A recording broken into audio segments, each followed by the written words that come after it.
Hello everyone, स्वागत है आपका वर्ब के सेकंड लेक्चर में। पिछली क्लास में हमने बात करी थी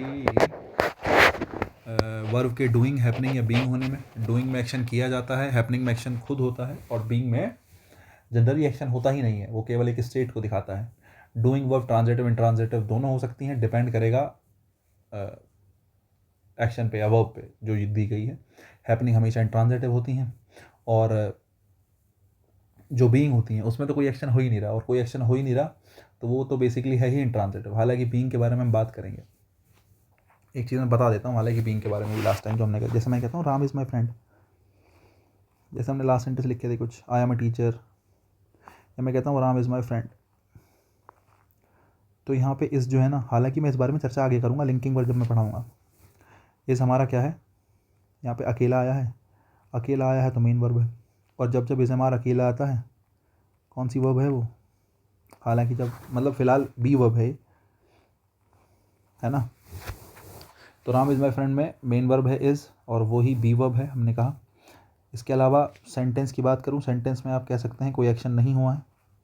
सेंटेंस जो है किसको दिखा रहा है, स्टेट को दिखा रहा है। राम मेरा दोस्त है, एक इन्फॉर्मेशन है केवल, कोई काम नहीं किया गया, ठीक है नहीं, तो स्टेट को दिखा रहा है। दूसरी बात, एक चीज़ ध्यान रखना, इज़ एम आर वाजवर के बाद जो शब्द लिखा होता है वो कभी भी उसका ऑब्जेक्ट नहीं होता। अगर इज़ एम आर वाजवर अकेला आया है, अगर इज़ एम आर वाजवर अकेला आया है तो उसके बाद रखा हुआ शब्द उसका ऑब्जेक्ट नहीं होगा। जैसे मैं कहता हूँ I am a teacher, I am a teacher, you are my student. मैंने कहा मैं एक टीचर हूँ, तुम मेरे स्टूडेंट हो, राम मेरा मित्र है। इज़ एम आर वाजवर रखा है अकेला, जब जब इज़ एम आर वाजवर अकेला रखा है, मैंने कहा जब जब एक वर्ब आई होगी अकेली तो वो अकेली वर्ब मेन वर्ब ही होगी, क्योंकि सेंटेंस में हेल्पिंग वर्ब के बिना काम चल सकता है, मेन वर्ब के बिना काम नहीं चलेगा। अगर सेंटेंस में एक ही वर्ब है तो वो अकेली वर्ब क्या होगी, मेन वर्ब होगी। दो वर्ब हैं तो एक हेल्पिंग वर्ब होगी और एक मेन वर्ब होगी। तीन वर्ब हैं तो एक हेल्पिंग वर्ब 1, एक हेल्पिंग वर्ब 2 और तीसरी मेन वर्ब। एक कॉमन सी बात है, मतलब ऐसा जनरली होता है। तो अगर एक ही वर्ब है तो वो मेन वर्ब है। तो यहाँ पे आर और यहाँ पे एम, ये दोनों के दोनों जो हैं ये मेन वर्ब हैं। मेन वर्ब हैं तो मैंने कहा कौन सी वर्ब है, बी वर्ब है, बी वर्ब का ही पार्ट है ना। तो ना तो ये हैपनिंग है, ना ये डूइंग है ना। इसको किसकी कैटेगरी में रखेंगे, बीइंग की कैटेगरी में रखेंगे। एक तो ये बात है। दूसरी बात, एक चीज़ ध्यान रखना है ना, जैसे ये ना खास करके बी वाले सेक्शन में, बीइंग वाली वर्ब्स में ये व्हाट का रिप्लाई करते हैं। मैंने कहा आई एम व्हाट, मैं क्या हूँ, तो आप कहेंगे बोले सर टीचर। मैंने कहा यू आर व्हाट, तुम क्या हो, बोले सर हम तो स्टूडेंट हैं। बड़ी कॉमन सी बात है, व्हाट का रिप्लाई मिल रहा है। लेकिन ध्यान रखना, इस एम आर वॉज वर के साथ कभी भी व्हाट का रिप्लाई मिल रहा है तो बात से कोई फ़र्क नहीं पड़ता। ये चीज़ ध्यान रखना, इस एम आर वॉज वर के साथ जो शब्द लिखा होता है वो ऑब्जेक्ट नहीं होता, इसको कॉम्प्लीमेंट कहा जाता है। क्या कहा जाता है, कॉम्प्लीमेंट।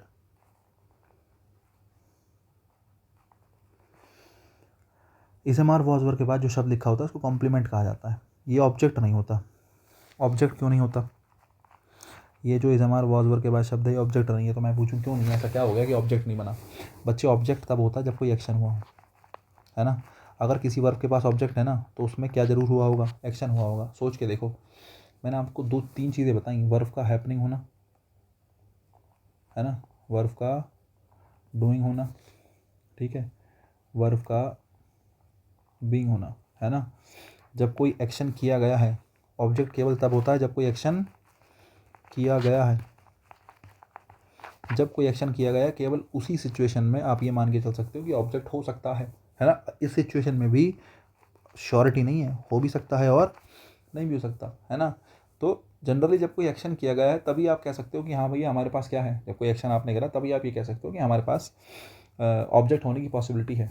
तभी मैं आपसे एक बात कहता हूँ कि डूइंग वाले केस में जब वर्ब डूइंग होती है तब आपके पास ऑब्जेक्ट हो भी सकता है और ऑब्जेक्ट नहीं भी हो सकता। लेकिन जो हैपनिंग वाली सिचुएशन होती है, जब कोई काम खुद हुआ है, उस सिचुएशन में भी आपके पास ऑब्जेक्ट नहीं होता। हालांकि एक्शन इन दोनों में हुआ है, हैपनिंग और डूइंग दोनों में कोई ना कोई एक्शन तो हुआ होगा, या तो खुद हुआ है किसी ने करा। एक्शन तो यहाँ प्रेजेंट है, इन दोनों में एक्शन क्या है, एक्शन प्रेजेंट है। कोई ना कोई काम तो किया गया होगा, कुछ ना कुछ हुआ तो होगा हैपनिंग और डूइंग में, चाहे खुद हुआ है चाहे किसी और ने करा है। लेकिन बीइंग वर्ब के साथ तो बच्चे, बीइंग वर्ब में तो एक्शन प्रेजेंट ही नहीं होता, और अगर एक्शन प्रेजेंट नहीं है तो फिर ऑब्जेक्ट भी नहीं होगा। बीइंग वर्ब के साथ ऑब्जेक्ट होना पॉसिबल ही नहीं है, क्योंकि ऑब्जेक्ट तब होता है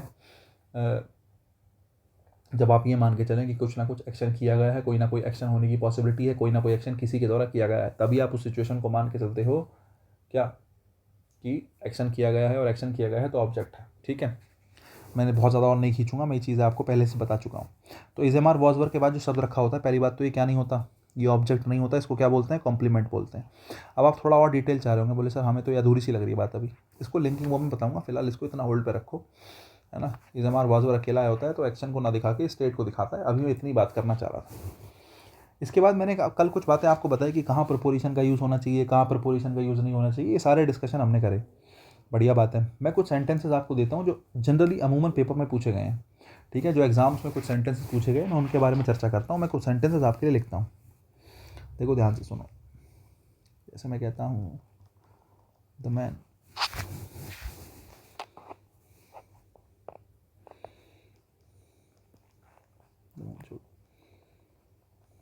the teacher didn't stress on this topic.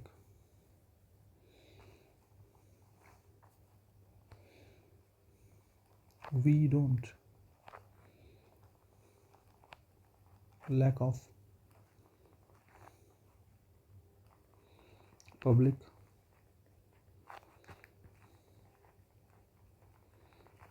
support.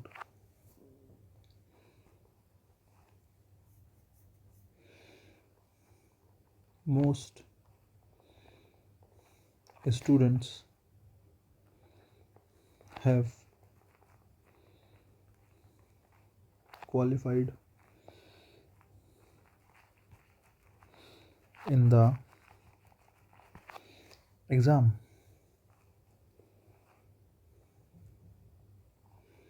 I can't afford to this costly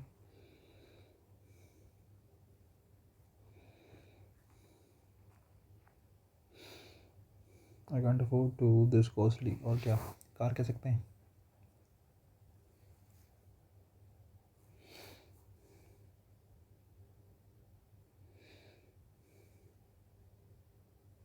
ये काम करो।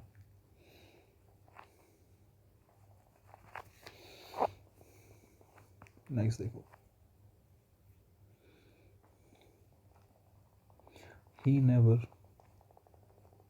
blames on his friends, they could not। Attempt कर सकते हैं आप लोग, समझे, मैं सेंटेंसेस इतने लिख रहा हूँ, आप इतने अटेम्प्ट कर सकते हैं, आपको लगता है कि हाँ ये गलती होनी चाहिए, ये चेंजेस होने चाहिए, आप कोशिश करो, ठीक है, बेहतर होगा आपके लिए। They could not access to the prime minister, Ram married to Sita,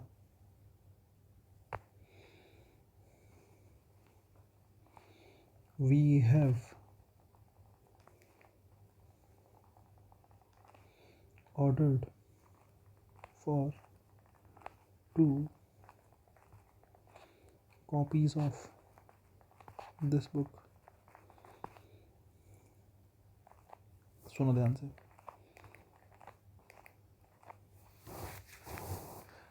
number 8 देखना, ये चलो एक से शुरू करते हैं, मैं सोचा था नीचे से करते हैं।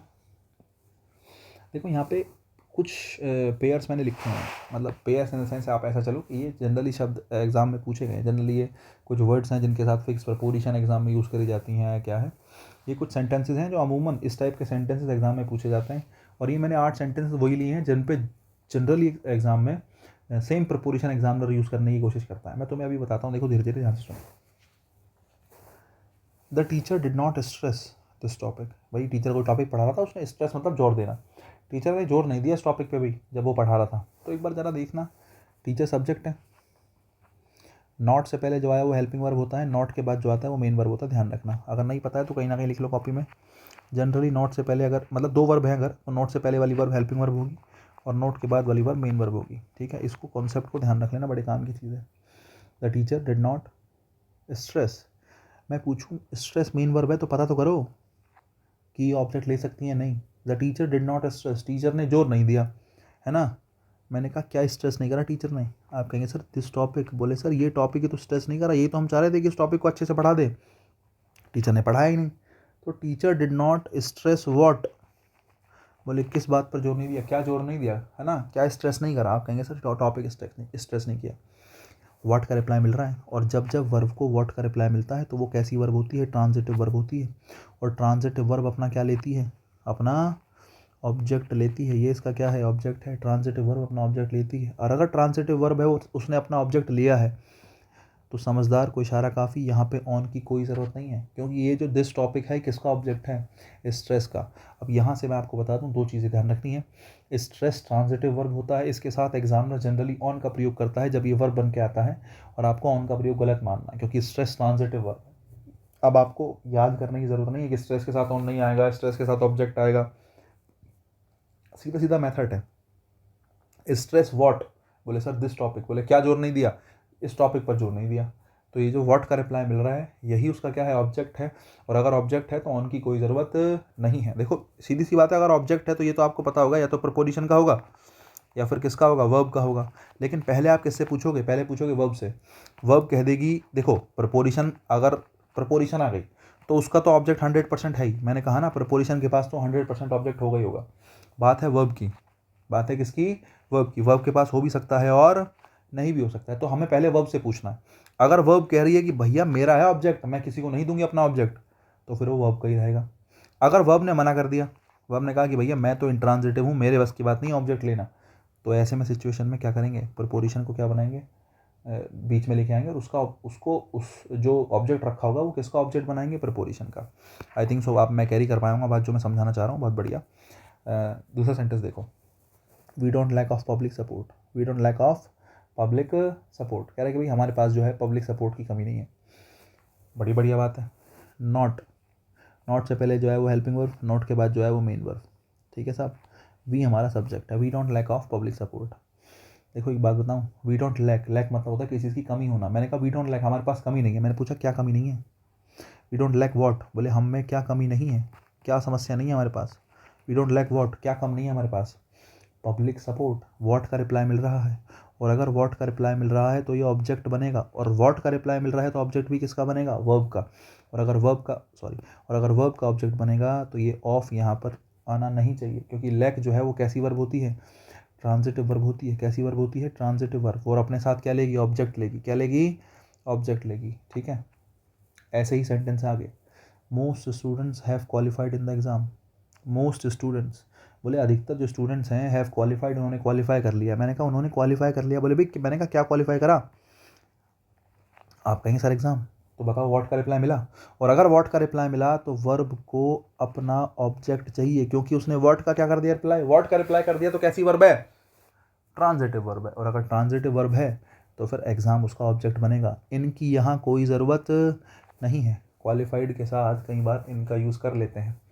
हालांकि एक सिचुएशन है जहाँ इन आता है, मैं आपको आगे बताऊंगा। अभी पहले ये वाले 8 सेंटेंस करा लूँ, फिर मैं इन सेंटेंसेस के भी लूप होल्स आपके सामने डिस्कस करूँगा, टेंशन ना लो। I can't afford to a car, मैंने कहा I can't afford. Not, not से जब देखो कैन होता है हेल्पिंग वर्ब, ठीक है, मॉडल्स हमेशा हेल्पिंग वर्ब होते हैं। अफोर्ड अपना वर्ब की फर्स्ट फॉर्म, उसका मेन वर्ब हो गया, ठीक है। लेकिन मैंने कहा आई कांट अफोर्ड, मैंने कहा मैं अफोर्ड नहीं कर सकता। मैंने कहा क्या अफोर्ड नहीं कर सकता मैं, व्हाट का रिप्लाई है, बोले मैं कार अफोर्ड नहीं कर सकता। व्हाट का रिप्लाई मिल गया, और अगर व्हाट का रिप्लाई मिल गया फिर तो कोई दिक्कत की बात है ही नहीं। व्हाट का रिप्लाई मिला, इसका मतलब वर्ब कैसी है, ट्रांजिटिव वर्ब है। और अगर ट्रांजिटिव वर्ब है तो ऑब्जेक्ट लेगी, टू की कोई ज़रूरत नहीं है। नेक्स्ट देखो, ही नेवर ब्लेम्स, ब्लेम के साथ जनरली ऑन लगा मिलता है, लेकिन फिर से वही बात, ही नेवर ब्लेम्स, वो कभी ब्लेम नहीं करता। मैंने कहा होम, किसको ब्लेम नहीं करता, ही नेवर ब्लेम होम, किसको ब्लेम नहीं करता, बोले अपने दोस्तों को ब्लेम नहीं करता। तो होम का रिप्लाई मिल रहा है, और अगर होम का रिप्लाई मिल रहा है तो फिर वही बात, वर्ब ट्रांजिटिव है। अगर ट्रांजिटिव वर्ब है तो प्रपोजिशन की कोई ज़रूरत नहीं है।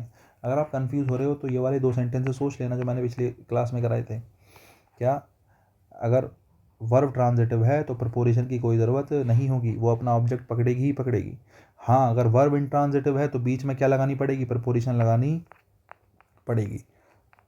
दे could not access to the PM, access मतलब होता है पहुँच, किसी की कहाँ तक पहुँच है, तो they could not access to the PM कि भाई वो कहाँ तक नहीं पहुँच पाए, पीएम तक नहीं पहुँच पाए, या उनकी पहुँच कहाँ तक नहीं है, पीएम तक नहीं है, मैं ऐसे कह रहा हूँ माना।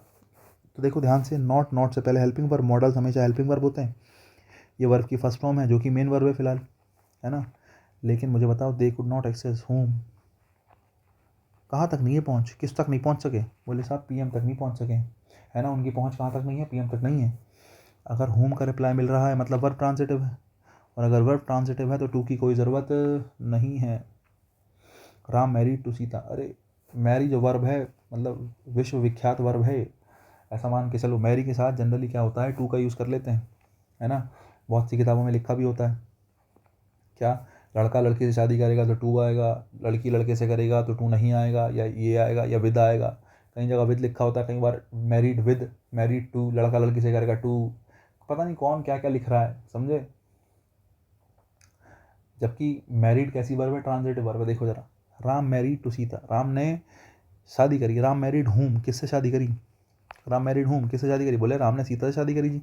मैंने कहा यार होम का रिप्लाई तो मिल रहा है, बोले सर होम का रिप्लाई मिल रहा है। मैंने कहा होम का रिप्लाई मिल रहा है तो टू की कोई ज़रूरत नहीं है, टू की कोई ज़रूरत नहीं है। क्यों, क्योंकि मैरिड ट्रांजिटिव वर्ब है, मैरी कैसी वर्ब है, ट्रांजिटिव वर्ब है। अब तुम कहोगे मैरी के साथ प्रपोजिशन क्या आती है, देखो मैरी के साथ जनरली तो प्रपोजिशन नहीं आती, है ना। अगर एक्टिव वॉइस है तो प्रपोजिशन नहीं आती, लेकिन मैरी का जब पैसिव वॉइस बनाते हैं तो मैरी का पैसिव वॉइस बनाते हुए बाई की जगह टू का यूज़ करते हैं, समझ रहे हो। मैरी का पैसिव वॉइस बनाते हो, बाई की जगह किसका यूज़ करते हैं, टू का। तो मैरी के साथ प्रपोजिशन आती है, लेकिन एक्टिव वॉइस में नहीं, किस में आती है, पैसिव वॉइस में। और पैसिव वॉइस में क्या आता है, टू आता है, ठीक है। एक बात रही रही, हालांकि विद आ जाता है लेकिन एग्जाम के हिसाब से नहीं है। विद विद जनरली चिल्ड्रन वगैरह दिखाने के लिए आता है। राम, जैसे मैं कहता हूँ राम, राम हैज़ मैरिड, है ना, Ram has married Sita with 2 children, कि राम की अभी भी शादी हुई है, या राम की शादी हुई है, तो हैव मैरिड रहने दो। Ram married Sita with 2 children, मतलब राम की शादी हुई है और साथ में उसके कितने बच्चे भी हैं, 2 बच्चे भी हैं। तो ये जो विद लगा रहे हैं, ये प्रपोजिशन चाइल्ड को दिखाने के लिए जनरली आ जाती है, वरना मैरी के साथ विद आता नहीं है। तो आप कंपटीशन में तो कहीं आएगा ही नहीं, ऐसा समझ लो। कंपटीशन में मैरी के साथ 2 सिचुएशन चलेंगी, एक्टिव वॉइस में कोई प्रपोजिशन नहीं आएगी क्योंकि ट्रांजिटिव वर्ब है, पैसिव वॉइस में किसका यूज़ करेंगे, टू का यूज़ करेंगे, ठीक है।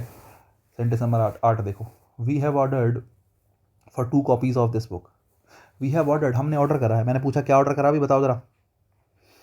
वी हैव ऑर्डर्ड, मैंने कहा क्या ऑर्डर करा, what, we have order what, 2 copies, तो 4 की कोई ज़रूरत नहीं है। ऑर्डर ट्रांजिटिव वर्ब है, अपना ऑब्जेक्ट किसको बनाएगा, 2 कॉपीज़ को बनाएगा। We have order 2 copies of preposition है, दिस बुक उसका ऑब्जेक्ट हो गया। तो कुल मिला के देखो मैंने 8 सेंटेंस आपको समझाए। ये 8 सेंटेंस उसी बात पे हैं जो मैंने कल की क्लास में लिया था, कि कल की क्लास में मैंने ये समझाने की कोशिश करी कि भाई ट्रांजिटिव क्या है, इंट्रांजिटिव क्या है, उसका सेंटेंस पे क्या इम्पैक्ट पड़ता है। ये 8 सेंटेंसेस देखो, यहाँ से तुम याद रख सकते हो 8 के 8 क्या। एग्जामिनर स्ट्रेस के साथ, ये सारे वर्ब के रूप में बात कर रहा हूँ, नाउन के रूप में नहीं। स्ट्रेस के साथ ऑन लगाएगा, गलत है। लैक के साथ ऑफ लगाएगा, गलत है।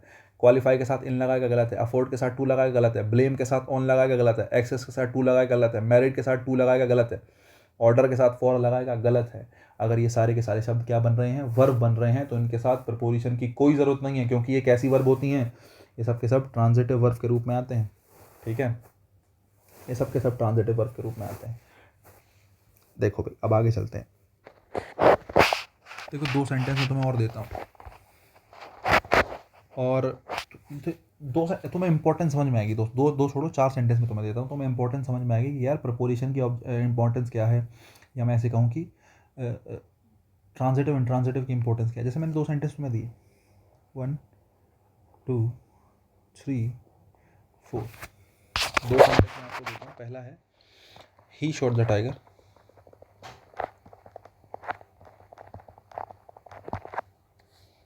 दूसरा है he shot at the tiger. मैं आपसे पूछूं इन दोनों में से कौन सा ठीक है ना। वीडियो पॉज करो, सोचो समझो, उसके बाद जवाब दो कि दोनों में से कौन सा ठीक है, ही शॉट द टाइगर और ही शॉट एट द टाइगर, 2 बातें, ठीक है। नेक्स्ट देखो, देखो अगर समझदारी की बात करूँ तो पहले दोनों सही हैं, ही शॉट द टाइगर भी सही है, he shot at the tiger भी सही है, लेकिन दोनों का मीनिंग अलग अलग है, पता है। अब मैं 2 सेंटेंस और लिखता हूँ, चलो।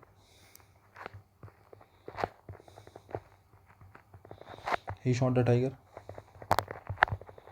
But it escaped.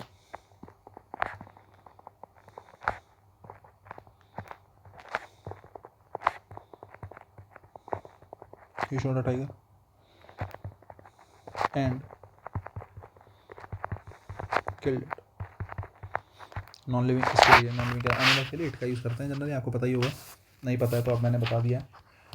Killed it मतलब इट मतलब टाइगर। देखो दोनों सेंटेंस सही है, ही शॉट अ टाइगर और ही shot at the tiger.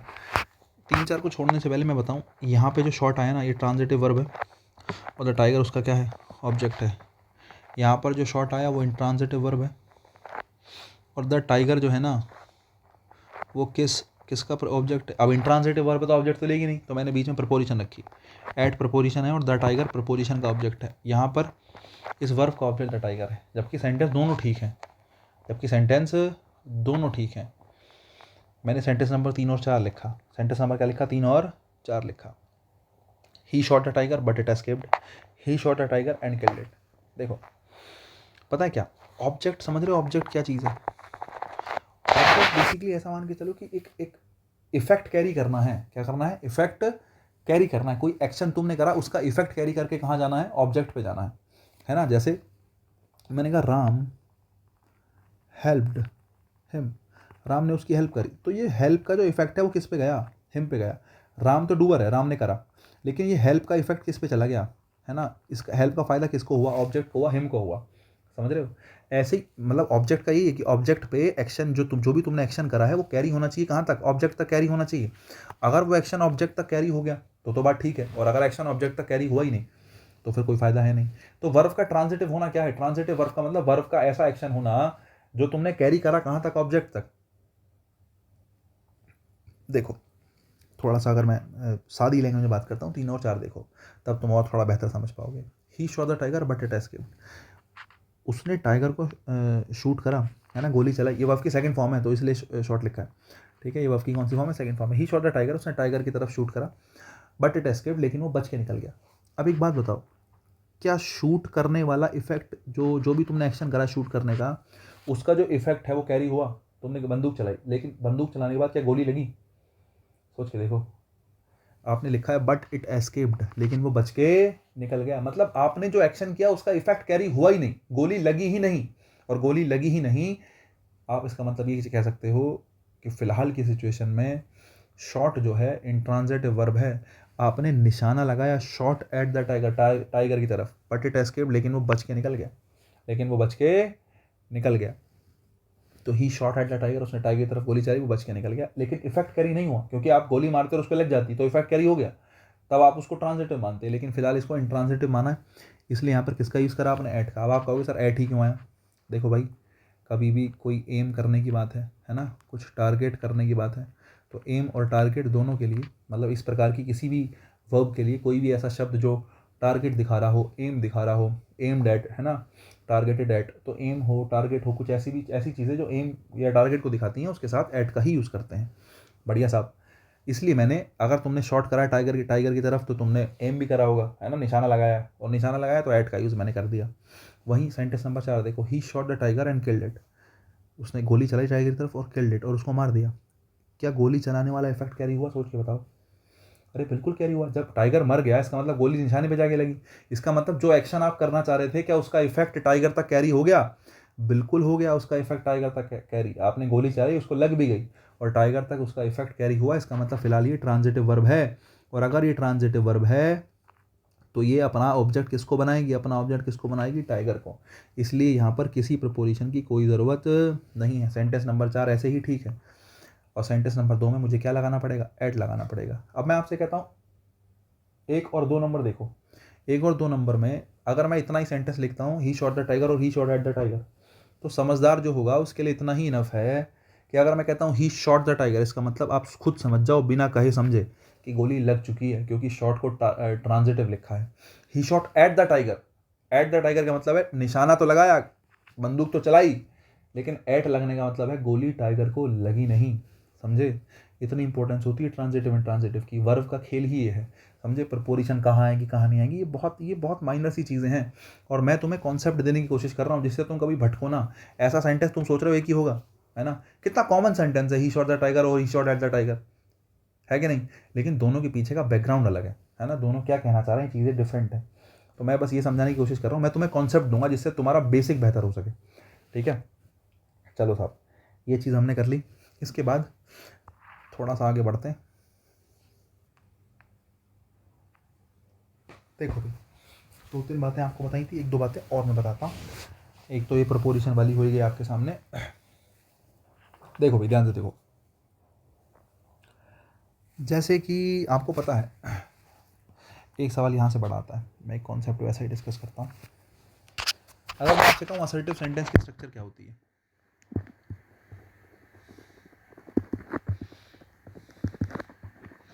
Assertive sentence की कोई स्ट्रक्चर होती है, बताओ सोच के। तो मैंने कहा, बोले सर असर्टिव सेंटेंस की स्ट्रक्चर होती है कि आपके पास कोई सब्जेक्ट है, हेल्पिंग वर्ब है तो है, वरना मेन वर्ब तो है ही।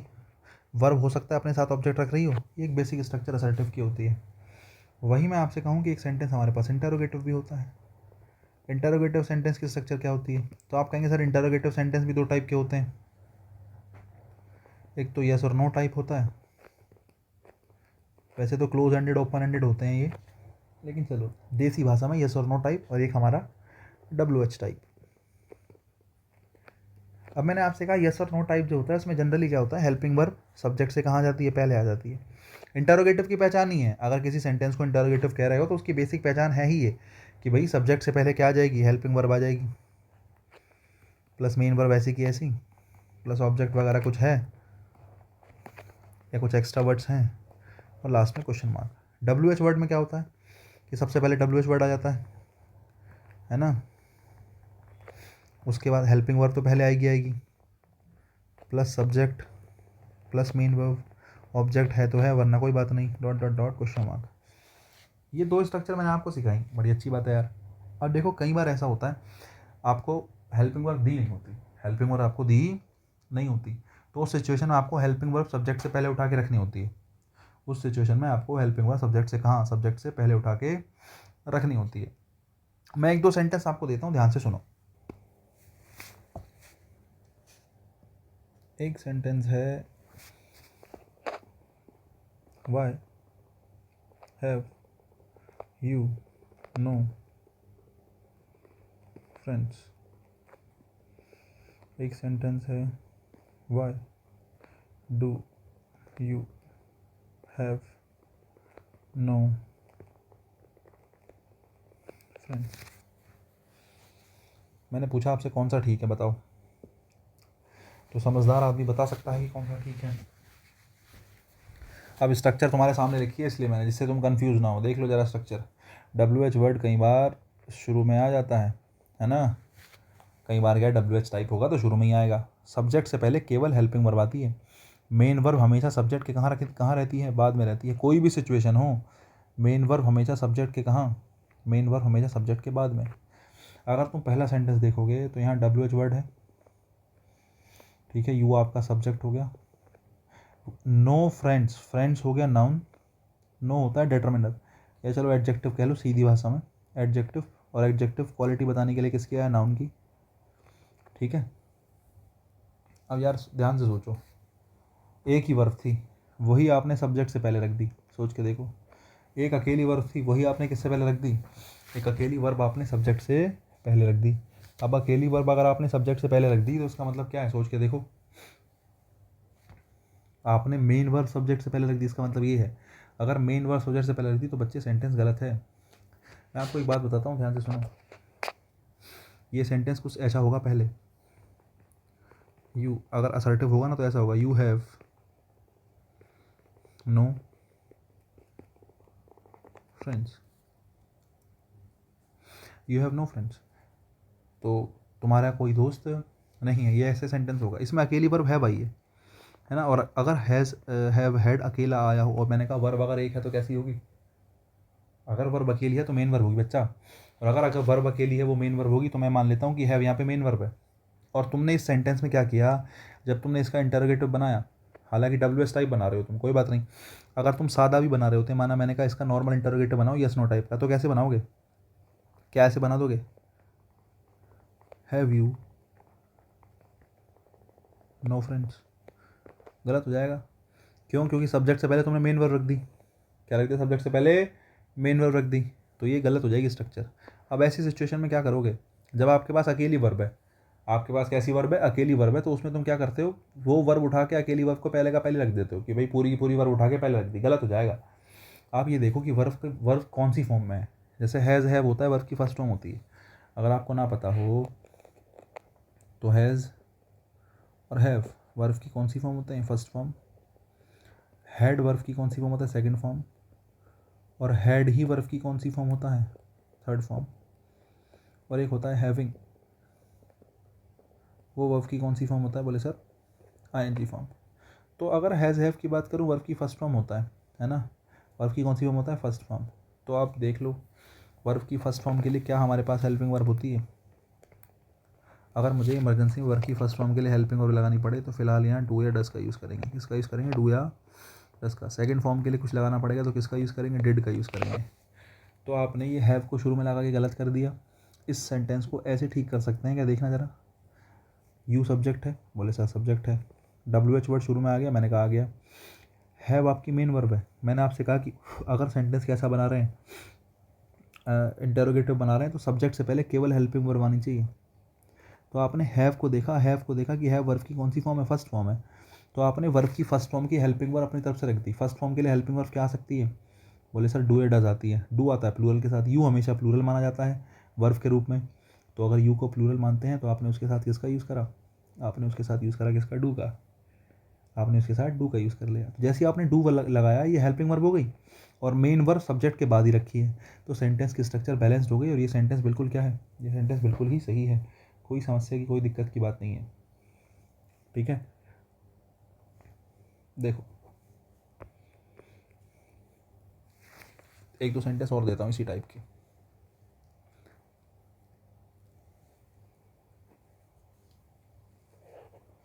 मैं आपसे कहता हूँ कि where is living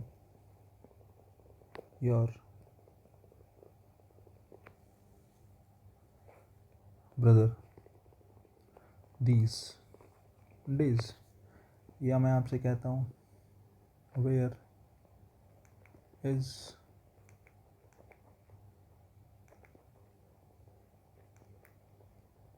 your brother living these days.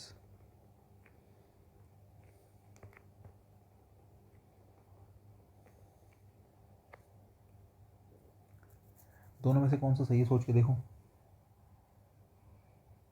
दोनों में से कौन सा ठीक है। यार तुमने यहाँ पे योर ब्रदर को सब्जेक्ट माना, वेयर आ गया शुरू में, WH वर्ड शुरू में आ गया, तुमने हेल्पिंग वर्ब मेन वर्ब दोनों सब्जेक्ट से पहले रख दी। सब्जेक्ट जब क्लियर ना हो तो देखा करो काम करने वाला कौन है, डूअर ही क्या होगा, सब्जेक्ट होगा, अगर एक्टिव वॉइस है तो, पैसिव है तो बात अलग है। योर ब्रदर लिखा है, अब your where is living your brother की तुम्हारा भाई जो है आजकल कहाँ रह रहा है, तो मैंने योर ब्रदर से पहले दोनों रख दी, हेल्पिंग वर्ब मेन वर्ब। बच्चा गलत होगी स्ट्रक्चर, केवल एक ही पहले आएगा, हेल्पिंग वर्ब पहले और मेन वर्ब बाद में, सिंपल सी बात है। ये सेंटेंस ठीक है, ये सेंटेंस क्या है, ये सेंटेंस ठीक है। चलो ठीक, इतनी बात समझ में आई, दो सेंटेंस और देता हूँ। मैंने एक सेंटेंस आपके सामने लिखा, हाउ शुड टीच इंग्लिश। एक सेंटेंस मैंने लिखा, how should I teach English. एक मैंने लिखा कि हाउ शुड इंग्लिश बी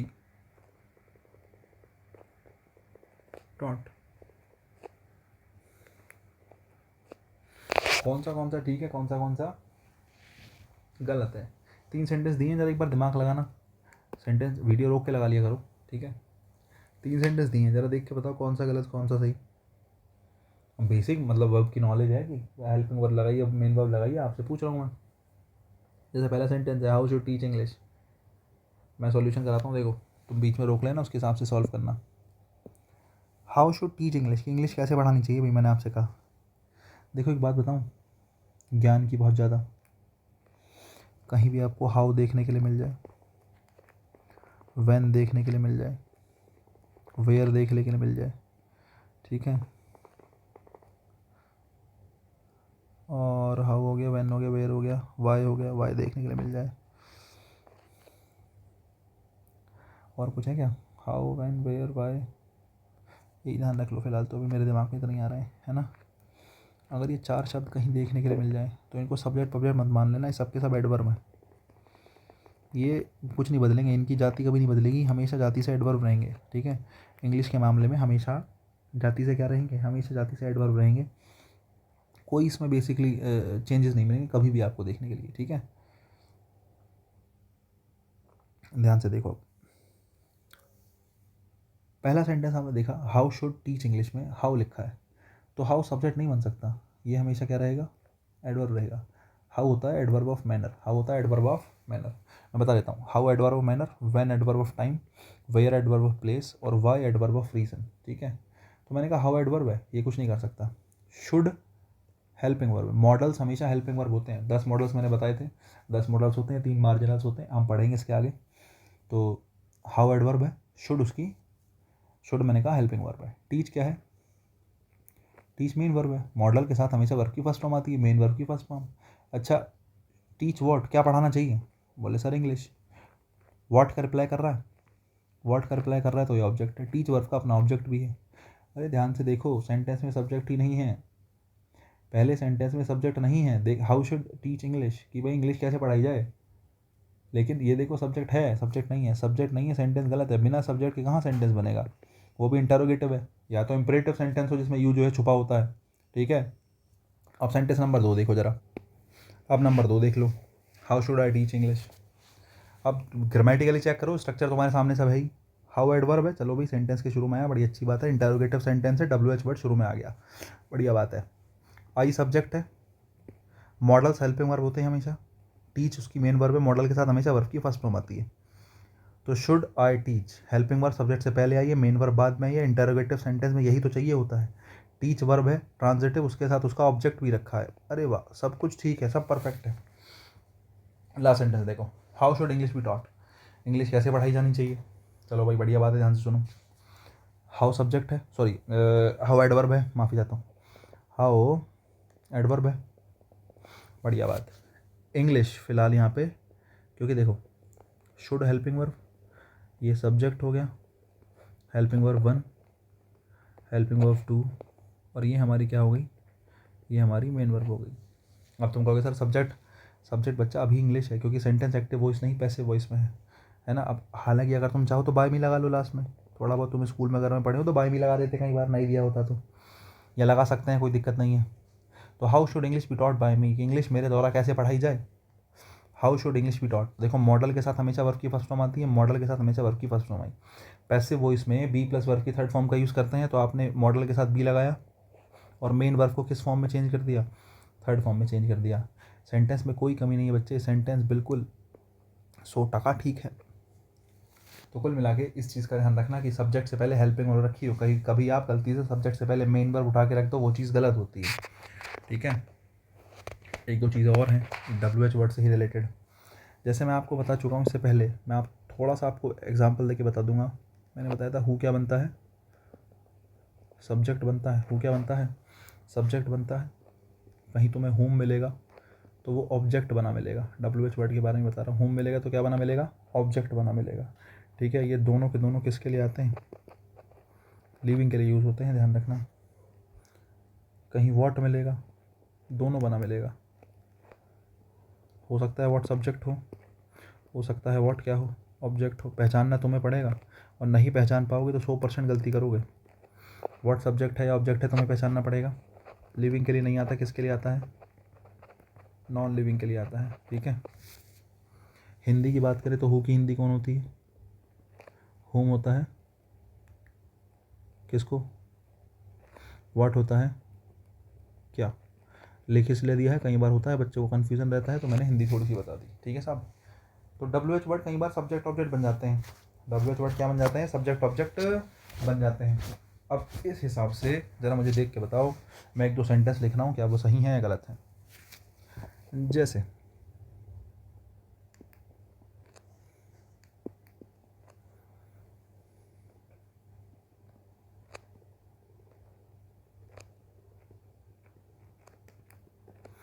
देखो, मैं कई बार ना वाई कैसा ही बना देता हूँ, तो तुम उस चक्कर में मत पड़ना कि यू पे यू कैपिटल है बीच में बना दिया ये वो।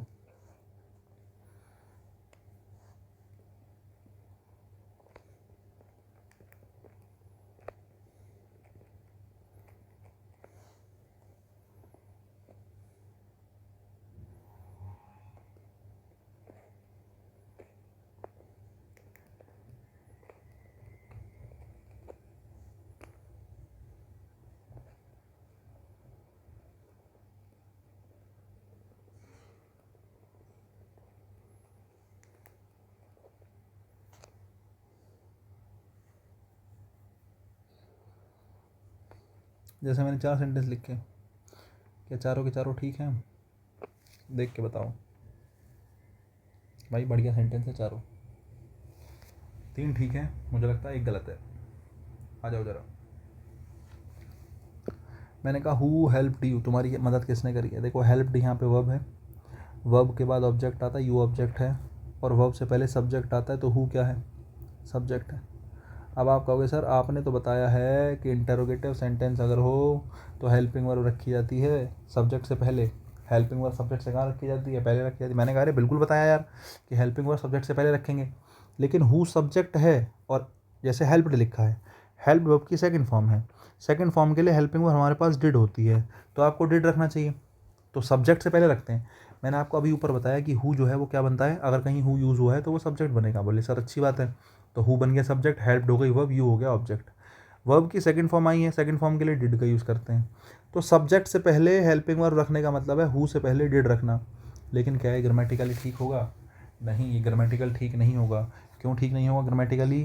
क्योंकि डब्ल्यू एच वर्ड ही क्या है? सब्जेक्ट है। और अगर सेंटेंस इंटरोगेटिव है तो इंटरोगेटिव सेंटेंस में सबसे पहली चीज़ अगर आएगी तो क्या आएगी? डब्ल्यू एच वर्ड आएगी। तो इस सेंटेंस में चाह कर भी डिड रखने की कोई ज़रूरत नहीं है। ये सेंटेंस अपने आप में बिल्कुल ठीक है, हु हेल्प्ड यू। दूसरा सेंटेंस देखो, हुम यू हेल्प्ड, जैसे यू सब्जेक्ट है, मैंने कहा सर है, मैंने कहा होम क्या बनता है? ऑब्जेक्ट बनता है, मैंने कहा चलो ऑब्जेक्ट भी है। अब आप कहोगे सर आपने बताया सब्जेक्ट हमेशा पहले आता है, ऑब्जेक्ट हमेशा बाद में आता है, लेकिन यहाँ तो ऑब्जेक्ट पहले लिखा है।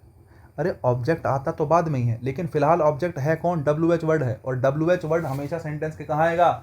स्टार्टिंग में आएगा। फिर वो सब्जेक्ट हो, ऑब्जेक्ट हो, एडवर्ब हो, कुछ भी हो, उस बात से कोई फ़र्क नहीं पड़ता। तो ऑब्जेक्ट पहले आ गया, सब्जेक्ट ही आ गया। हेल्प्ड आपकी मेन वर्ब हो गई, ये रखिए। लेकिन मैंने कहा सेंटेंस कैसा है? बोले इंटरोगेटिव। इंटरोगेटिव है तो सब्जेक्ट से पहले हेल्पिंग वर्ब होनी चाहिए। अरे अब की बार डब्ल्यू एच वर्ड सब्जेक्ट नहीं है, डब्ल्यू एच वर्ड अब की बार ऑब्जेक्ट है, तो सब्जेक्ट से पहले हेल्पिंग वर्ब होनी चाहिए कि नहीं? बोले सर बिल्कुल होनी चाहिए। और अगर होनी चाहिए तो यहाँ वर्ब की कौन सी फॉर्म है? सेकंड फॉर्म है। सेकंड फॉर्म है तो अपनी तरफ से क्या लिखो? डिड लिखो। क्या लिखो? डिड। और अगर यहाँ डिड आ गया तो हेल्प्ड नहीं किसका यूज़ करेंगे? हेल्प नहीं किसका यूज़ करेंगे? हेल्प का, क्योंकि डिड यहाँ सेकंड फॉर्म यहाँ आ गई ना, तो ये आपने हेल्प लिख दिया। अब सेंटेंस ठीक है, होम डिड यू हेल्प, कि तुमने किसकी मदद करी है बताओ ज़रा, ये सेंटेंस ठीक है। तीसरा देखो, व्हाट कैन यू डू, कि तुम क्या कर सकते हो बताओ। अब ध्यान से सुनना, दोनों सेंटेंस व्हाट वाले हैं। यू सब्जेक्ट है, बोले सर बढ़िया। कैन हेल्पिंग वर्ब है, सब्जेक्ट से पहले हेल्पिंग वर्ब आई है क्योंकि सेंटेंस इंटरोगेटिव है, बढ़िया बात है। सब्जेक्ट के बाद मेन वर्ब आई है। अब आप कहोगे सर डू कैसी वर्ब है? मैंने कहा बताओ डू कैसी वर्ब है ना। व्हाट कैन यू डू, तुम क्या कर सकते हो, है ना। तो डू कर सकते हो, क्या कर सकते हो। अब मैंने तुम्हें बताया व्हाट जो है या तो सब्जेक्ट बनेगा या ऑब्जेक्ट बनेगा। अब तुम ध्यान से देखो, तुम्हारे पास सब्जेक्ट तो पहले ही रखा है, सॉरी सब्जेक्ट तो तुम्हारे पास पहले ही रखा है यू, तुम्हारे पास सब्जेक्ट है, इसका मतलब व्हाट यहाँ पे क्या करने आया है? व्हाट यहाँ पे एज अ ऑब्जेक्ट आया बच्चा।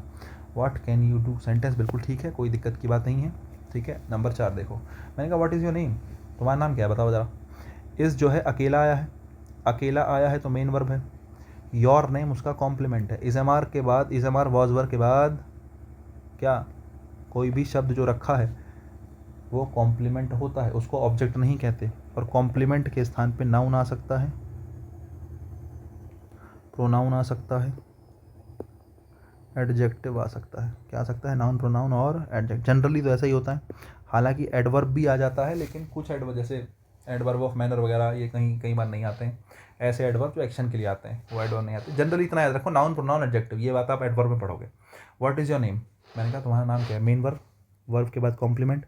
बोले सर सब्जेक्ट तो बताओ, मैंने कहा बिल्कुल है। मैंने कहा WHAT वॉट, या तो सब्जेक्ट बनता है या ऑब्जेक्ट बनता है। बोले सही बात है सर। अब तुम बताओ, वर्ब तुम्हारे पास है is am are was were अकेली रखी है। Is am are was were जब जब अकेला रखा होता है, ऑब्जेक्ट तो उसे चाहिए नहीं होता। अब तुम कहोगे सर ये बात मुझे कैसे पता? अरे अभी बता के आया हूँ थोड़ी देर पहले, इससे पिछली क्लास में बताया है कि is am are was were being verb होती है। कैसी वर्ब होती है? बीइंग वाली वर्ब में आता है। और is am are was were action को नहीं दिखाता। जो शब्द एक्शन को नहीं दिखाते उनको ऑब्जेक्ट की ज़रूरत नहीं होती। ऐसे शब्द जिसमें एक्शन ही नहीं हो रहा, जो स्टेट को दिखा रहा है, उसमें ऑब्जेक्ट नहीं हो सकता, क्योंकि ऑब्जेक्ट होता है किसी एक्शन को कैरी करना। ठीक है, ऑब्जेक्ट का काम क्या है? कोई भी एक्शन हुआ है उसको अपने ऊपर कैरी करना, लेके चलना आगे, वो ऑब्जेक्ट है। लेकिन जब एक्शन हुआ ही नहीं तो ऑब्जेक्ट होने की पॉसिबिलिटी ही नहीं है। इस एम आर वॉज वर के साथ कभी भी ऑब्जेक्ट नहीं आता। देखो यही तो फ़ायदा है, अगर तुम पुरानी बातें को रिलेट करते हुए चल रहे हो तो तुम इस चीज़ का फ़ायदा उठा सकते हो। वरना तुम्हें सेंटेंस में कुछ नहीं दिखेगा, तुम्हें दिखेगा व्हाट इज़ योर नेम, बोले मैंने तो सुन रखा है, सुनने में अच्छा लग रहा है, ठीक है। यही तरीका है जनरली, है ना। अब देखो इसके बाद मैंने कहा व्हाट इज़ योर नेम में ऑब्जेक्ट की ज़रूरत है नहीं, इसका मतलब व्हाट क्या है? व्हाट सब्जेक्ट है। एक रही ये बात, व्हाट क्या है? सब्जेक्ट है। और सेंटेंस अपने आप में बिल्कुल क्या है? सही है। WH वर्ड से पहले तो कोई वर्ब रखेंगे नहीं वैसे भी। तो ये कुछ चीज़ें मैंने आपको बताई कि सब्जेक्ट से पहले हेल्पिंग वर्ब का यूज़ करते हैं, और किस सिचुएशन में करते हैं, किस सिचुएशन में नहीं करते हैं। ये हालांकि बड़ी कॉमन चीज़ें हैं, बहुत ज़्यादा इसमें कुछ मुश्किल है नहीं। एक दो सेंटेंस मैं आपको इस टाइप के देता हूँ जिसमें थोड़ा सा कन्फ्यूज़न हो कि भाई कब वॉट आएगा, कब हु आएगा, कब हुम आएगा, है ना। ये भी आपके लिए थोड़ा सा ज़रूरी है। रुकिएगा, थोड़ा छोटा करते हैं इसको। 2-3 सेंटेंस में लिखता हूँ, ध्यान से देखो, पहले एक बार जज करना क्या सही है क्या गलत है। देखो भाई, 5 सेंटेंस तुम्हारे लिए लिखे हैं मैंने, ध्यान से देखो इन्हें, कौन सा सही है कौन सा गलत है अपने हिसाब से पॉज करके एक बार जज करो। मैं पढ़ाना शुरू करता हूँ, ध्यान से देखो। पहला सेंटेंस है home chased them. Home chased them, एक बात तुम्हें सिखाई है, वर्ब, वर्ब के बाद कौन सा केस? Objective case. वर्ब से पहले कौन सा केस? Subjective case. अरे बताया था, याद करो, हर चीज़ की इंपॉर्टेंस है बेटे। जो बात बता रहा हूँ सब कुछ रिलेट हुआ मिलेगा। इंग्लिश में सब कुछ बंधा बनाया है। Subject plus verb plus object, ये रही वर्ब, है ना। वर्ब से पहले क्या आएगा? सब्जेक्ट आएगा। वर्ब के बाद क्या आएगा? ऑब्जेक्ट आएगा। वर्ब से पहले सब्जेक्ट आएगा तो होम आएगा या हु आएगा? हु आएगा, क्योंकि सब्जेक्टिव केस कौन होता है? हु होता है। तो सब्जेक्ट कौन बनेगा? हु बनेगा। अभी बता के आया हूँ, हु सब्जेक्ट होता है, हुम ऑब्जेक्ट होता है, दोनों लिविंग के लिए आते हैं। हु डिड दे चेज, मैंने कहा उन्होंने किसका पीछा करा। अब देखो दे, अब ये चेज हो गई वर्ब, वर्ब के जस्ट पहले कौन सा केस? सब्जेक्टिव केस, ये अपना सब्जेक्ट हो गया, वर्ब से पहले सब्जेक्ट रखा है। डिड हो गई हेल्पिंग वर्ब, चेज हो गया अपना मेन वर्ब, बढ़िया। दे सब्जेक्ट हो गया। आपके पास सब्जेक्ट है, आपके पास हेल्पिंग वर्ब है, आपके पास मेन वर्ब है, कमी किसकी है? सब्जेक्ट की, ऑब्जेक्ट की? सब्जेक्ट तो है ही, ऑब्जेक्ट की कमी है। तो हु या हुम डिड दे चेस, उन्होंने किसका पीछा किया, है ना। कौन पीछा नहीं किया, उन्होंने किसका पीछा किया। किसका मतलब किसका? हुम आएगा। हु ब्रोक दिस चेयर, है ना, ये चेयर किसने तोड़ी। देखो ब्रोक वर्ब है, दिस चेयर उसका क्या है? ऑब्जेक्ट है, और हु उसका क्या है? सब्जेक्ट है। सीधी सी बात है, हु ब्रोक दिस चेयर, आपको सब्जेक्ट ही चाहिए। वर्ब से पहले क्या चाहिए? सब्जेक्टिव केस, तो हु ब्रोक दिस चेयर, बात बिल्कुल ठीक है, तीसरा सही है। ऐसे ही पहला ठीक है, ऐसे ही दूसरा ठीक है ना। मैंने आपको कुछ चीज़ें बताई हैं कि वर्ब से पहले कौन सा केस? सब्जेक्टिव केस, वर्ब के बाद कौन सा केस? Objective case. सेम यहाँ पे वर्ब से पहले सब्जेक्टिव केस, वर्ब के बाद ऑब्जेक्टिव केस। 4 और 5 देखो। देखो हु और हुम में चीज़ें आसान है। हु और हुम में क्या है? चीज़ें आसान है, क्योंकि तुम्हें पता है सब्जेक्ट चाहिए तो हु लगा दो, ऑब्जेक्ट चाहिए तो हुम लगा दो। हु लिखा है तो सब्जेक्ट होगा, हुम लिखा है तो क्या होगा? ऑब्जेक्ट होगा। लेकिन समस्या आती है वॉट में, क्योंकि मैंने आपको क्या बताया, वॉट जो है वो सब्जेक्ट ऑब्जेक्ट दोनों बन सकता है। वॉट की अपनी एक खासियत है क्या, कि ये सब्जेक्ट भी है, ये ऑब्जेक्ट भी है। पहचानने की जिम्मेदारी तुम्हारी है कि भाई सब्जेक्ट है या ऑब्जेक्ट है। बिल्कुल पहचान लेंगे साहब, ध्यान से देखो। व्हाट डिस्टर्ब राम मोस्ट, देखो डिस्टर्ब वर्ब हो गई, मेन वर्ब रखी है ना। अगर वर्ब के बाद तुरंत और राम रखा है, वर्ब के बाद कौन सा केस? ऑब्जेक्टिव केस, तो वर्ब से पहले अगर कुछ चाहिए तो क्या चाहिए? सब्जेक्ट चाहिए। इसका मतलब व्हाट यहाँ क्या है? सब्जेक्ट है। अब तुम कहोगे सर आपने सिखाया है सब्जेक्ट से पहले हेल्पिंग वर्ब रखते हैं, अरे डिस्टर्ब के लिए डिड आएगा वैसे तो, है ना, लेकिन डिड को रखोगे कहाँ, वॉट से पहले थोड़ी रख दोगे, WH वर्ड से पहले तो कुछ आता नहीं है। तो तुम खुद समझ जाओ कि ये WHAT वॉट जो है हमारा सब्जेक्ट का काम कर रहा है, यहाँ पर डिड लगाने की कोई ज़रूरत नहीं है। सेंटेंस ऐसा का ऐसा ही बिल्कुल ठीक है। नंबर 5 देखो, what did Ram disturb there, Ram ने वहाँ पे क्या डिस्टर्ब कर दिया। अब देखो डिस्टर्ब मेन वर्ब है, मैंने आपको बताया वर्ब से पहले सब्जेक्टिव केस, वर्ब से तुरंत पहले कौन रखा है, राम रखा है, तो वर्ब से पहले राम रखा है, मतलब राम यहाँ पे क्या है, सब्जेक्ट है। देयर कभी भी आया वो कहीं भी आया वो एडवर्ब होता है, देयर होता है एडवर्ब ऑफ प्लेस, देयर क्या होता है, एडवर्ब ऑफ प्लेस, ऐसा एडवर्ब जो किसको दिखाएगा, प्लेस को दिखाएगा। अब मैं धीरे धीरे थोड़ा सा चीज़ें बढ़ाते चलूँगा, जैसे पहले मैं एडवर्ब कर रहा था, अब मैं एडवर्ब ऑफ प्लेस कर रहा हूँ। पहले दूसरे दिन मैंने तुम्हें क्या कहा, एडवर्ब कहा, अब मैं क्या कह रहा हूँ, एडवर्ब ऑफ प्लेस कह रहा हूँ। जैसे मैंने तुम्हें हाउ बताया कि हाउ क्या है, एडवर्ब है, जैसे ऐसे आगे बढ़ोगे मैं कहूँगा एडवर्ब ऑफ मैनर है। तुम कहीं देखोगे वैन, मैंने कहा वैन क्या है, बोले जी वैन जो है एडवर्ब है। आगे आगे चलोगे तो वैन क्या है, एडवर्ब ऑफ टाइम है। धीरे धीरे अपडेट करते चलेंगे तुम्हें, और एक टाइम तुम्हारा ऐसा आएगा कि तुम, हाँ, कुछ भी आ जाए तुम्हारे सामने तुम घबराओगे नहीं, है ना, बेसिक इतना मजबूत हो कि क्वेश्चन की तरफ घूर दें तो जवाब दे दे वो कि हाँ साहब ये बात है, ऐसे ऐसे बात है। देखो ज़रा नंबर 5 देखो, what did Ram disturb there, तो मैं बता रहा था राम सब्जेक्ट है, डिस्टर्ब मेन वर्ब है, देयर हो गया एडवर्ब ऑफ प्लेस। अब एक चीज़ समझदारी वाली ये है कि आपको समझ में अगर आ गया कि राम सब्जेक्ट है और डिस्टर्ब मेन वर्ब है और सेंटेंस कैसा, इंटरोगेटिव है। इंटरोगेटिव सेंटेंस में आपको ये बात पता होनी चाहिए कि सब्जेक्ट से पहले किसका यूज़ करते हैं, हेल्पिंग वर्ब का। अब की बार सब्जेक्ट WH वर्ड नहीं है, ऊपर हमने हेल्पिंग वर्ब का यूज़ क्यों नहीं करा, नंबर 4 में हमने हेल्पिंग वर्ब का यूज़ क्यों नहीं करा, क्योंकि नंबर 4 में WH वर्ड खुद सब्जेक्ट था, और WH वर्ड से पहले थोड़ी डिड रख दोगे या डू डज रख दोगे, नहीं रख सकते, WH वर्ड तो सबसे पहले आएगा ही। तो नंबर 4 में मुझे डिड रखना था, लेकिन मैं WHAT वॉट से पहले थोड़ी रख दूंगा, वॉट से पहले रख ही नहीं सकता, और वॉट से पहले नहीं रख सकता, इसलिए मैंने 4 नंबर में यूज़ ही नहीं करा। लेकिन 5 नंबर में क्या है, 5 नंबर में सब्जेक्ट है राम, 5 नंबर में सब्जेक्ट कौन है, राम सब्जेक्ट है, और मुझे पता है कि सब्जेक्ट से पहले हेल्पिंग वर्ब आती है, और सब्जेक्ट से पहले हेल्पिंग वर्ब आती है तो राम से पहले क्या आएगा, डिड आएगा। ये हमारी हेल्पिंग वर्ब हो गई, डिस्टर्ब हमारी मेन वर्ब हो गई। अब आप कहोगे सर डिस्टर्ब, डिस्टर्ब कैसी वर्ब है, मैंने कहा भाई ट्रांजिटिव वर्ब है। आप कहोगे कैसे, कोई भी सेंटेंस अपने दिमाग में देख लो बना के, राम डिस्टर्ब मी, राम ने किसको डिस्टर्ब करा, मुझे डिस्टर्ब करा। Ram disturb the atmosphere, Ram ने किसको डिस्टर्ब कर दिया, एटमॉस्फियर को, मतलब वहाँ पे कोई माहौल बना हुआ था, एटमॉस्फियर था बढ़िया, उसको डिस्टर्ब कर दिया। Ram disturb the vibe, Ram ने वाइब डिस्टर्ब कर दिया यार हमारे पूरे बर्थडे पार्टी की, किसी भी चीज़ की। तो राम डिस्टर्ब, तो डिस्टर्ब ट्रांजिटिव वर्ब है, वॉट और हुम दोनों का रिप्लाई करेगी। कैसी वर्ब है, ट्रांजिटिव वर्ब है, हालांकि मोनो ट्रांजिटिव है, डाई मत समझना। ट्रांजिटिव वर्ब है, ट्रांजिटिव वर्ब तो ऑब्जेक्ट लेगी। अब तुम्हें पता है सब्जेक्ट तुम्हारे पास है, ये वॉट बचा। अब तुम्हें पता है वॉट या तो सब्जेक्ट बनता है या क्या बनता है, ऑब्जेक्ट बनता है। सब्जेक्ट तो ऑलरेडी बनता है, तो सब्जेक्ट तो है नहीं, ये क्या बनेगा, ऑब्जेक्ट बनेगा। किसका बनेगा, वर्ब का बनेगा। अब तुम कहोगे सर ऑब्जेक्ट तो बाद में रखा होता है, लेकिन फिर वही बात, WH वर्ड है तो बाद में तो आने से गया, कहाँ ही आएगा, शुरुआत में ही आएगा। जय माता दी, हो गया आपके 5 के 5 क्वेश्चन, बढ़िया परफेक्ट बिल्कुल। तो ये मैंने कुछ क्वेश्चन बताए कि हेल्पिंग वर्ब कहाँ आनी चाहिए, कब आनी चाहिए, कब नहीं आनी चाहिए, कुछ बेसिक क्वेश्चन थे जो हमने डिस्कस करे। ठीक है, चलो भाई थोड़ा बहुत और फिर से आगे चलते हैं।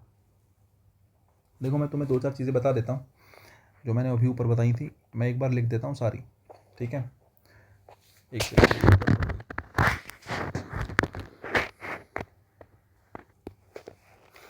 देखो भाई, हु सब्जेक्ट, होम ऑब्जेक्ट, लेकिन आएंगे लिविंग के लिए। कभी भी लिविंग की बात करनी, मैं जैसे मैं कहता है तुम कौन हो, मैं तुमसे पूछ रहा हूँ तो तुम लिविंग हो, तभी तो हम कहते हैं हु आर यू। मैंने कहा तुमने किसको मारा, whom have you beaten, whom have you beaten, तुमने किसको मारा, मारा तुमने लिविंग को ही हुआ, तो मैंने whom लगा दिया। ठीक है, किसी लिविंग को मारा, मैं मान रहा हूँ। ठीक है, तो वाट हु या सॉरी वाट नहीं, हु या होम जो है दोनों किसके लिए आते हैं, लिविंग के लिए आते हैं। एक सब्जेक्ट बनता है, एक ऑब्जेक्ट बनता है। ऐसे ही अगर मैं वॉट की बात करूँ, वॉट दोनों के लिए आ जाता है, सॉरी वॉट जो है सब दोनों बन जाता है, सब्जेक्ट भी बनता है, ऑब्जेक्ट भी बनता है। आता किसके लिए है, नॉन लिविंग के लिए। अब आप कहोगे सर ये तो बता चुके थे, अभी तो बताया। कोई बात नहीं, देखो ज़रा विच बता देते हैं, कुछ नया देख लो, इसलिए तो मैंने लिखा है। विच भी दोनों बन जाता है भाई, सब्जेक्ट भी बनता है, ऑब्जेक्ट भी बनता है। विच भी किसके लिए आता है, नॉन लिविंग के लिए आता है, या फिर कहीं चूज़ करने की बात चल रही है।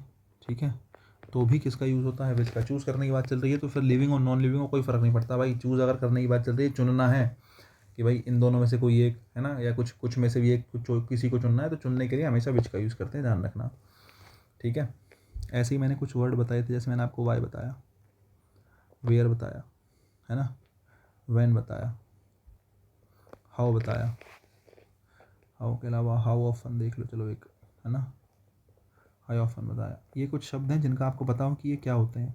मैंने आपसे पूछा वाई क्या करेगा, एडवर्ब है। वेयर क्या है, एडवर्ब है। व्हेन क्या है, एडवर्ब है। हाउ क्या है, एडवर्ब है। हाउ ऑफन क्या है, एडवर्ब है। लेकिन वाई क्या है, वाई एडवर्ब ऑफ रीज़न है।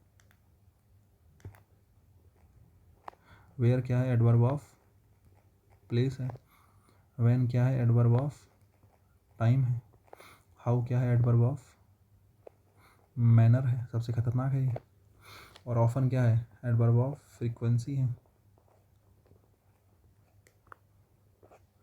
हाउ ऑफन क्या है, एडवर्ब ऑफ फ्रीक्वेंसी है। तो ये कुछ चीज़ें हैं जो आपको ध्यान रखनी पड़ेंगी। भाई ये कितना बढ़िया देख रहे हो, वो बन गया सब कुछ एक पेज पे आ गया, वाह वाह वाह वाह वाह। आ जाओ जरा, आ गया हो। नेक्स्ट देखो भाई,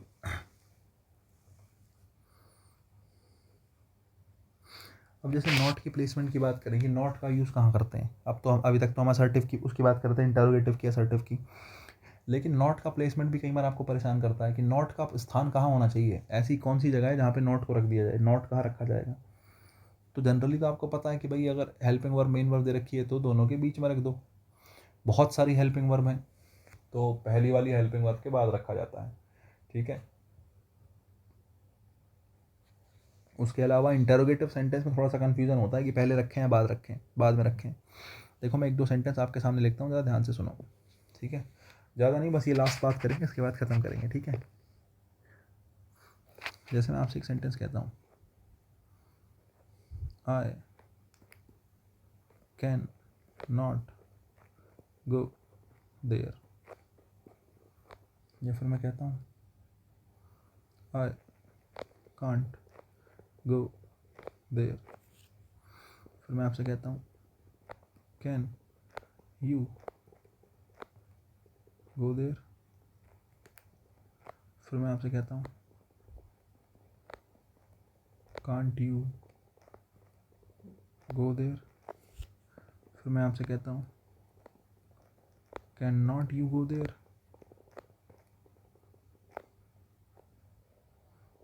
हालांकि हमने सेंटेंस कैन पे करा दिया यार, कैन के साथ नॉट तो जुड़ा भी रहता है। चलो फिर एक काम करो, इंटरोगेटिव रहने दो, इतना ही लिखो। इंटरोगेटिव हम दूसरे पे बनाएंगे, कैन पे नहीं बना रहे, वो वैसे भी जुड़ा हुआ रहता है ना, जुड़ा हुआ रहता है ना।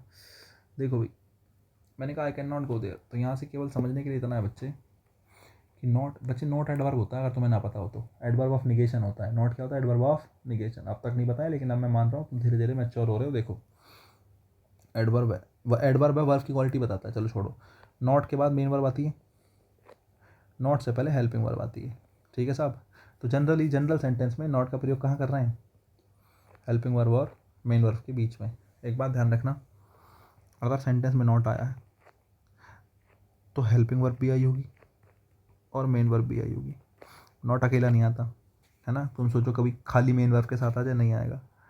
अरे बहुत नखरेदार आदमी है नॉट। नॉट जो है, अगर नॉट आया है तो नॉट से पहले हेल्पिंग वर्ब जरूर आई होगी।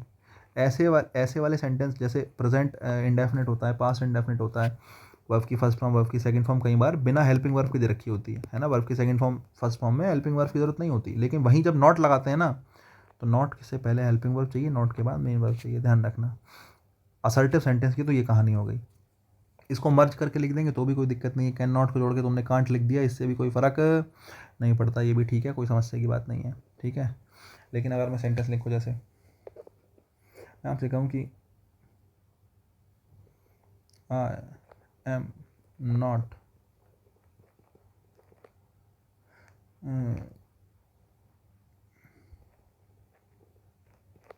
आई am not teaching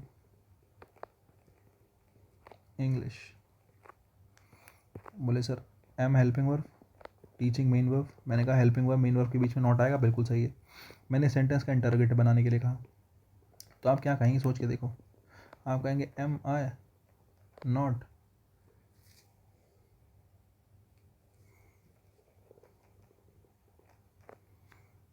teaching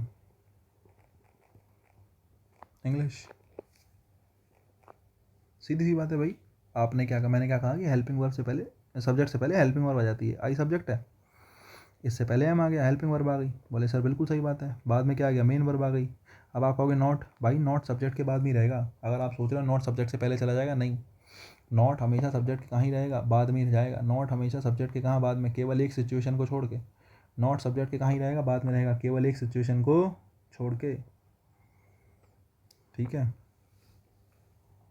situation क्या है देख लो। सिचुएशन ये है कि उसको कन्वर्जन के रूप में ना लिख दिया गया, ये कन्वर्टिव फॉर्म है, कन्वर्जन। देखो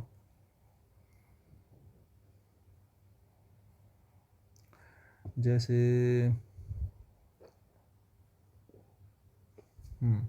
देखो एम नॉट को अगर मैं लिखना चाहूँ, मैं इसको ऐसे लिख दूँ, M not I teaching English, तो ये गलत हो जाएगा, क्योंकि एम और नॉट का तो कोई पेयर बनता नहीं है। एम और नॉट का कोई पेयर नहीं बनता, एमंट नाम की कोई चीज़ नहीं होती, एम और नॉट का पेयर बनता नहीं है। और मैंने क्या कहा, जब तक तुम इसको इकट्ठा करके, है ना, जोड़ के नहीं रखोगे, एक साथ नहीं रखोगे, है ना, तब तक ये गलत है। अब तुम कहोगे सर क्या सही तरीका है करने का? सही तरीका ये है, एम नॉट तो होता नहीं है, लेकिन आरंट तो होता है। अगर एम नॉट नहीं होता तो एम नॉट के बदले किसका यूज़ करते हैं? आरंट का। ठीक है, तो आरंट आए टीचिंग इंग्लिश, ये आ गया क्वेश्चन मार्क।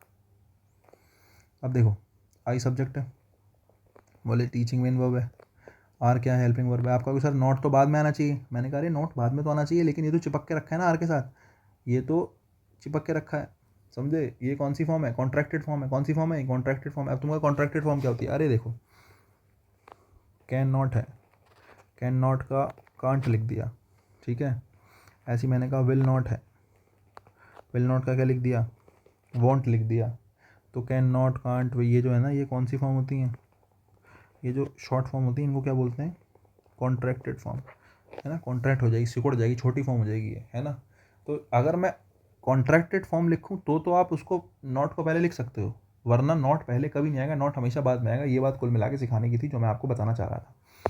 एक चीज़ और मैं आपको बताना चाह रहा हूँ, ध्यान से सुन लो। क्या? अगर मैं आपसे कहूँ दे वुड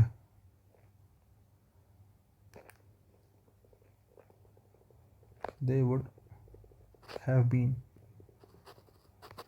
अरेस्टेड। अब समझदार अगर आप हो ना तो दे सब्जेक्ट है, पेन बदल लेता हूँ। वुड मॉडल्स होते हैं हेल्पिंग वर्ब, यहाँ पे हैव भी हेल्पिंग वर्ब, बीन भी helping verb, arrested main verb है। मैंने कब एक से ज़्यादा वर्ब हो सकती है भाई, ऐसा नहीं है कि एक से ज़्यादा वर्ब नहीं हो सकती, बहुत सारी वर्ब हो सकती हैं। मेन वर्ब एक ही होगी, मेन वर्ब कितनी होगी? एक ही होगी। अब helping verb 1, helping verb 2, helping verb 3। अब मैंने कहा इस सेंटेंस को नेगेटिव बना दो भाई, तो तुम्हारे दिमाग में बहुत सारे ख्याल आएंगे कि नॉट को यहाँ रख दूँ, नॉट को यहाँ रख दूँ, या नॉट को यहाँ रख दूँ। हमने क्या सीखा है? हमने कहा हेल्पिंग वर्ब और मेन वर्ब के बीच में। अब हेल्पिंग वर्ब और मेन वर्ब के बीच में 3 जगह हैं, एक तो ये जगह है, एक ये जगह है, और एक ये जगह है। 3 जगह है हेल्पिंग वर्ब मेन वर्ब के रूप में बीच में। तो ऐसी सिचुएशन में हमेशा वर्ब को, सॉरी नॉट को, पहली वाली हेल्पिंग वर्ब के जस्ट बाद में रखा जाता है। क्या लिखेंगे? They would not have been arrested. तो ये बात हो गई नॉट के प्लेसमेंट की। नॉट जो है हमेशा हेल्पिंग वर्ब 1 के बाद में रखा जाएगा, ठीक है। पहली हेल्पिंग वर्ब के जस्ट बाद में रख दो, इतना ध्यान रखना है, ठीक है। तो ये कुछ बातें थी नॉट से रिलेटेड। अब आप कहोगे सर ये तो ठीक है, मेरे समझ में आ गई, लेकिन आगे बताओ, आगे मैं बताऊंगा नो के बारे में। नॉट के बाद किसके बारे में पढ़ेंगे? थोड़ा सा नो के बारे में पढ़ेंगे, नो का क्या काम है ना। नो और नॉट में क्या फ़र्क है ना। नो किस तरीके से काम आता है सेंटेंस में, नॉट किस तरीके से। नो के ऊपर बहुत सारे सेंटेंस पेपर में पूछे गए हैं, 10 मिनट का कॉन्सेप्ट है। उसके बाद फिर हम कल स्टार्ट करेंगे लिंकिंग वर्ब। अरे बड़ा मज़ा टॉपिक है, बड़ा इंपॉर्टेंट टॉपिक है लिंकिंग वर्ब। लिंकिंग वर्ब समझ में आ गई, समझ लो आधा काम समझ में आ गया, ठीक है। लिंकिंग वर्ब पढ़ेंगे, लिंकिंग वर्ब पढ़ने के बाद उसके बाद हम पढ़ेंगे नीड डेयर। नीड और डेयर मार्जिनल्स होते हैं, मॉडल्स के साथ पढ़ाए जाते हैं जनरली, लेकिन मैं मार्जिनल्स टेंस में पढ़ाता हूँ क्योंकि यहाँ पे सीखने के लिए बहुत कुछ मिलता है। मार्जिनल से काफ़ी चीज़ें ऐसी हैं जो टेंस से रिलेटेड है, तो मैं यहीं पढ़ा देता हूँ, मॉडल्स के साथ नहीं पढ़ाता, मार्जिनल्स टेंस में पढ़ा देता हूँ। फिर उसके बाद कुछ कंफ्यूजिंग वर्ड्स पढ़ेंगे, जैसे ले लेड लेड है, लाई ले लेन है, लाई लेड लाइड, लाई लाइड लाइड है, कुछ ऐसी वर्ब है, फॉल फेल फॉलन है, फेल फेल्ड फेल्ड है। बहुत सी वर्ब है कंफ्यूजिंग वर्ब के रूप में पूछी जाती हैं, ठीक है। कुछ वर्ब ऐसी होती है जिनकी थर्ड फॉर्म 2 होती हैं, ऐसी कुछ वर्ब के बारे में पढ़ेंगे, ठीक है। फिर जैसे मैंने मैरिड वाली आपको बात बताई, है ना, और कुछ कंफ्यूजिंग वर्ब्स हो गई, मैंने इंटरेस्टेड वाली वो वाली बात बताई थी, क्वालिफाइड वाली की क्वालिफाइड के साथ इन नहीं आता जनरली, लेकिन एक सिचुएशन में आ सकता है, ऐसी कुछ चीज़ें होंगी। तो ये सारी चीज़ें जो होंगी इनका हम डिस्कशन करेंगे।